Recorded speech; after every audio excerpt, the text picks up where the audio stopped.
Attends. Attends.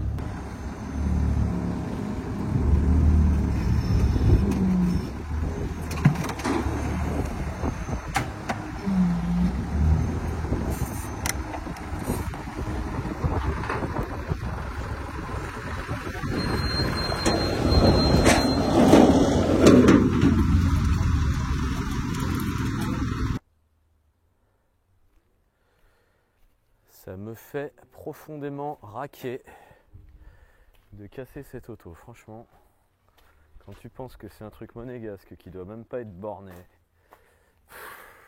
qui est resté à pourrir sur un terrain chez quelqu'un, la dame est morte. Elle était partie pour être démontée, mais franchement, on a envie d'imaginer autre chose. Alors, sans papier, récupérer les trucs monégasques. Tiens, ça c'est bien. Petite. Bon, ça a servi de dépotoir. Un sacré merdier. Ça a vachement souffert. Donc c'est vrai que ça. Entre les deux vitres qui sont pétées, la malle, l'aile avant, l'état global, la sellerie à l'arrière, t'as pas très envie de. Ah bah tiens, soi-disant, il n'y avait pas la clé. Et si, il y a la clé. T'as pas très envie de passer du temps dessus ou faire des frais, mais il y a quand même des points positifs. Tiens, ça c'est bien. Alors, qu'est-ce qu'on a ? On a une visite initiale de contrôle technique. Un bel autoradio Alpine d'époque. Et il y a quelque chose qui m'intéresserait de voir, c'est... Bon, apparemment, il y a eu un peu de bouillasse dedans. Oui. Tac. Attends, on va aller voir ça.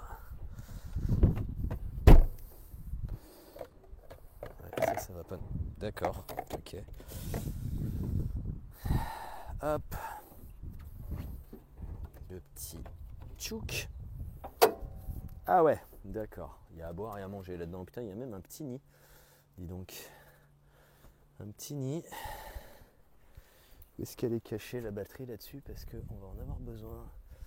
Air conditionneur. Doit être dans le coffre. J'imagine. Ou sous le siège. Ouais. Petit moteur compresseur 230. Bon.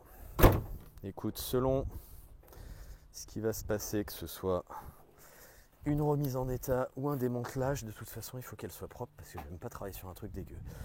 Donc on va commencer par la rentrée, gonfler les pneus, la nettoyer un peu et puis tâcher de la descendre aussi parce que le chargement était très très drôle. Le déchargement ça ira mieux, maintenant qu'il y a la clé dessus. En mettant une batterie, on devrait pouvoir débloquer la direction, la boîte automatique. Ça devrait être quand même un peu moins coton parce que j'ai pas de bobcat pour décharger, c'est ce qui a servi au chargement. Et j'ai pas de treuil. Des merdes.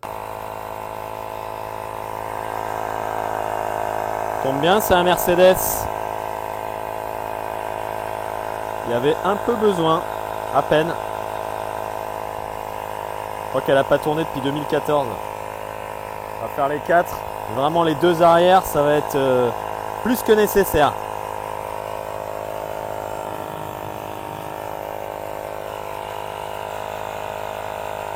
Comme un imbécile sur cette portion de vidéo, j'ai eu un problème de micro. Là, je suis en train de t'expliquer que sur la jante, bon, il y a la valve qui était arrachée, donc j'ai été obligé de la déposer, de mettre la roue de secours qu'on avait vue sur la banquette arrière.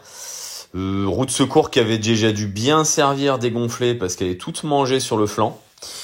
Je me suis sacrément amusé pour lever l'arrière parce que sur le plateau, je pouvais passer aucun cric. Regarde-moi le chantier. C'est en équilibre, il y a que ce cric-là qui passait et ça suffisait pas. Là, on voit bien les traces du Bobcat au chargement parce que en fait, la voiture était tellement lourde que ça m'a éclaté le treuil. Pendant que j'étais en train de la traîner, mais enfin une voiture avec les roues arrière bloquées, tu t'imagines bien, une voiture lourde, ça pèse encore plus lourd quand ça freine de 2 fers sur 4. Du coup, le gars est venu m'aider avec le Bobcat. Il m'a chargé l'arrière comme on a vu avant. Et ça va que c'était pas une voiture à garder. Mais au final, il l'a un petit peu moins abîmé que j'aurais imaginé. Là, je me rappelle plus du tout ce que j'étais en train de raconter. Mais je parle beaucoup. Ah, tiens, regarde, je te montre. Ouais, ça a marqué un petit peu avec le godet là. Et ensuite, ça a touché un petit peu le bas-volet du pare-choc là, mais rien de ouf. Mais ça rajoute encore à ce qui va pas sur l'auto, quoi. Bon, enfin, en tout cas, là, elle est prête à descendre. Donc là, je vais la descendre justement.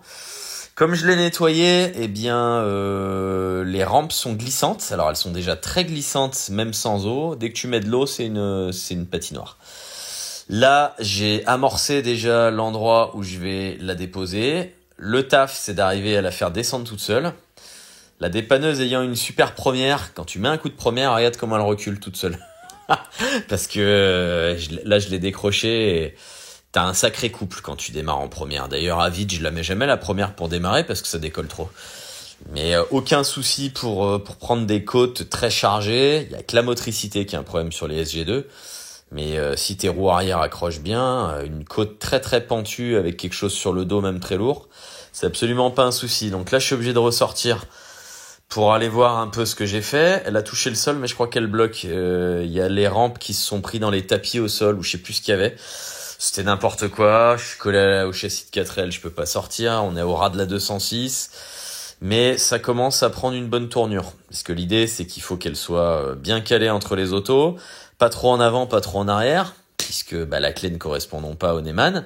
Je ne peux ni débloquer la direction. Heureusement que les roues sont droites. Ni débloquer la boîte de vitesse. Alors là, je la pousse un peu parce qu'elle s'est bloquée. Tiens, regarde, je tombe en plus. Quel abruti.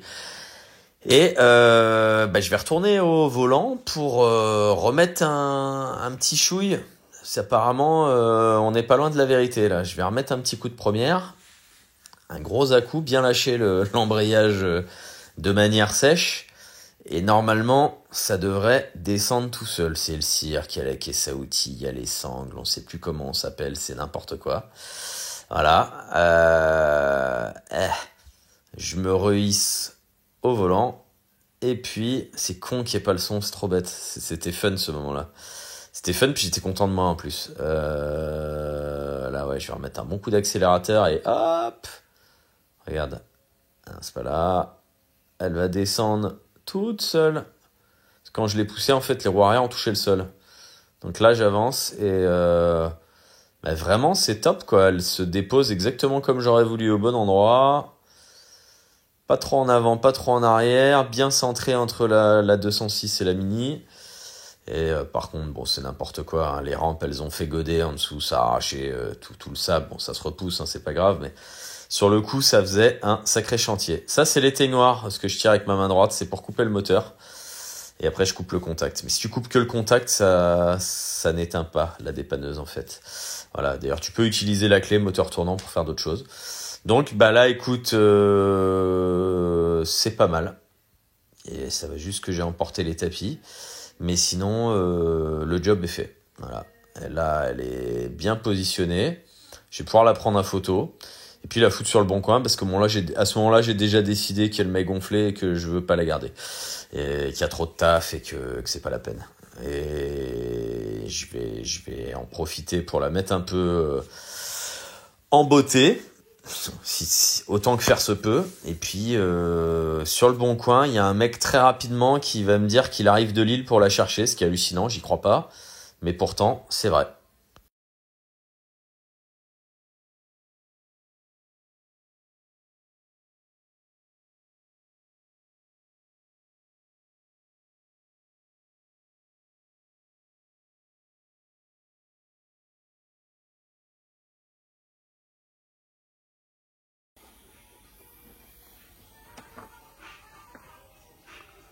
Sale.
Elle part du cul.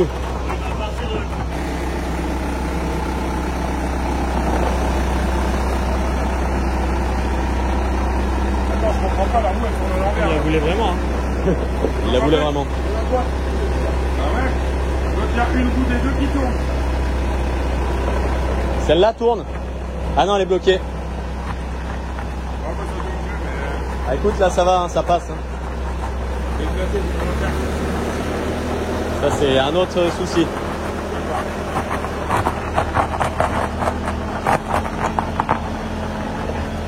Bon, j'espère sur la carte grise c'est Stéphanie Monaco. Hein. Là ça tourne. Ça tourne là.